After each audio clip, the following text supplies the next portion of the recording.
Guys, so we're going to talk about armbar break here. So we'll take a look at a few here. So you got the armbar.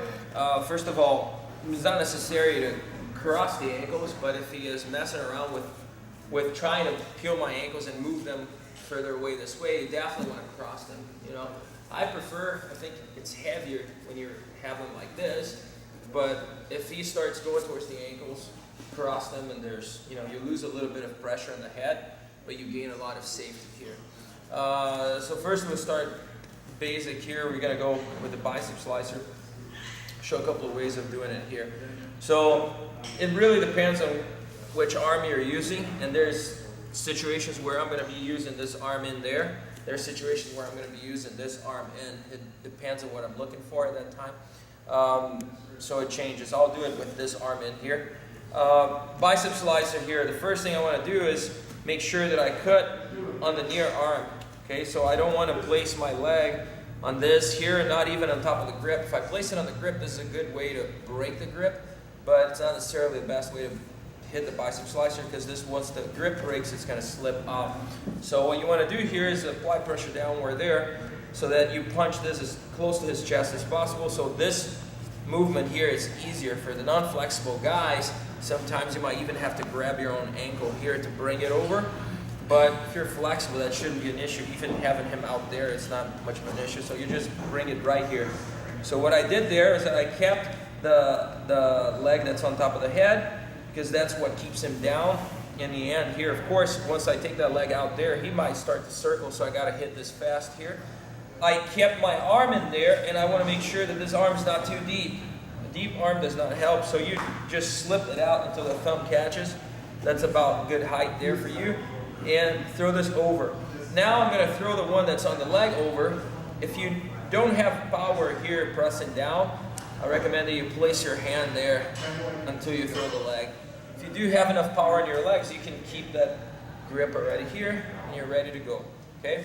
As far as my hand grip, just a regular, hand on the blades here. Throw it over.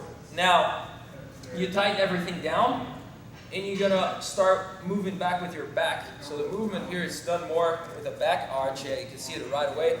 Grip breaks, he forgets about the armbar. He wants to tap, okay? So it's all about the back. So you're here, get in there, squeeze everything tight, and arch back. Now, if you really want to be mean with this, what I would do is, as I'm pulling back with it, I would twist so my thumb points up. So you were out there here, you threw it. Now, as I'm going back down, thumb goes up. And that makes the lock a lot tighter, a lot faster, because obviously you cut into the bony edge of your forearm, so to speak, into there. So boom, this here. Now, variations that we're going to do here for this, easier variations, you can throw it and just lock it here. So all I had was a regular position here, armbar position.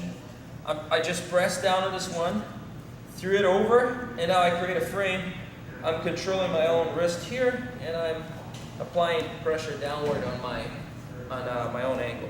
Now it's the same thing. You pull back, or if you're if you're a jerk, you just use that forearm as a support structure there. This hurts a lot. So boom, here, boom. All right. Other ways of doing it. If you're a strong guy, or if you got good technique, what you can do here is do it with the arms alone, so I don't have to compromise in that position. So when I do that, one hand goes on the bicep, on his wrist here. The other hand shot through near the biceps, and now I'm going to go, same thing, elbows come in, and I'm going to go on top of my wrist. Now, if you're really, really strong, you don't even have to edge that hand right there. You just apply pressure downward, should be able to tap. If you're not as strong, you're probably going to have to edge it. So once again, the movement is just roll it thumb up. So you're out here, roll it thumb up, and then squeeze this thing here. So going over them. What if you have, what if I'm doing something like this here? So what if I'm in this position? It doesn't change things at all, okay? You can still do it the same way. Everything will be reversed as far as your grip here, okay? But besides that, it's all the same. So variation number one, you throw it in here. If you're not flexible, be sure to apply downward pressure maybe pick your own ankle there and drag it into position. Keep the downward pressure until you throw the second leg over, blade of the hand there, and finish. If you want a variation number 2, you just create a frame there. You're gonna pick it here, and this is the frame. Okay. Now, apply pressure, squeeze, back away. If you're strong grip, just right there and squeeze.